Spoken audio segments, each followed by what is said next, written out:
starting from scratch, or it seems like for most of the times, it's probably too much work. Limited experience, right? When you say from scratch does not mean starting with the column and then start writing PHP. From scratch, when I say from scratch, I mean that my boilerplate is already ready. That's my Yeah, of course. Because that boilerplate has nothing to do with your WordPress or anything like that. It has to be there. Places there, templates are there. So how do you write a template, the comment and all those, right? You don't have to write that. That's the initial starting off scratch, because that's what WordPress is. You need the framework, the skeleton. So beyond the skeleton, I would say that is the scratch. And when you say not starting from scratch, meaning you have a theme, then you have to either remove or add, right? From scratch is after that skeleton. I believe from scratch does not mean start writing an RPA. Criteria that we were looking at when we ended up creating our own master theme, so internally, was we had the option of taking something like a genesis or an underscore.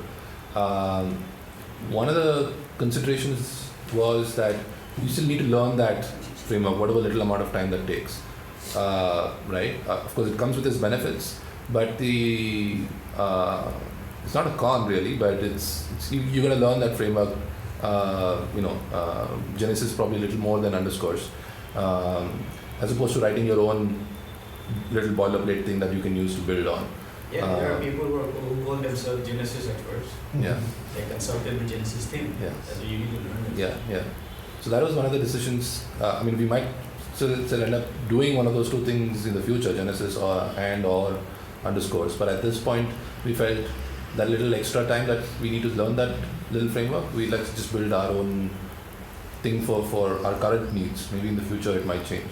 But yeah, that was one of the things that we had to consider. How do you handle a situation about theme building from a client perspective again? Because I'm facing this right now. A client will say, you know what, I like this theme's this page. I like this theme's, that function. I want everything in one place. Can you do it for me? And then they will even send you the themes they like as examples, like from Theme Forest or something. And obviously it's very challenging for us to, tell them that, hey, it's not that simple as... That's why you keep charging them. Yeah, of course, you charge them, but technically, how do you handle that on your end? Sandeep. So your theme should be the reference and you build your thing like it does. You just build it from scratch. That's a design reference. That's very good, actually. Yeah. So you actually put it from scratch, right? Because there's no way you can just take that theme, try to change that theme or that. And you get into that territory where it's just messy. I have a scratch with me, so I have just header and the menu and the footer. I didn't design anything. It wasn't my startup. So the content given, I design all website I will design it. So I don't want what's client requirement, I can do it. That's right. So I will write some code already. I just install the theme and I will use it. So designs how the clients likes it. That's it.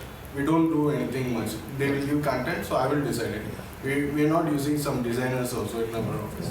So we own designs and clients likes. Yeah.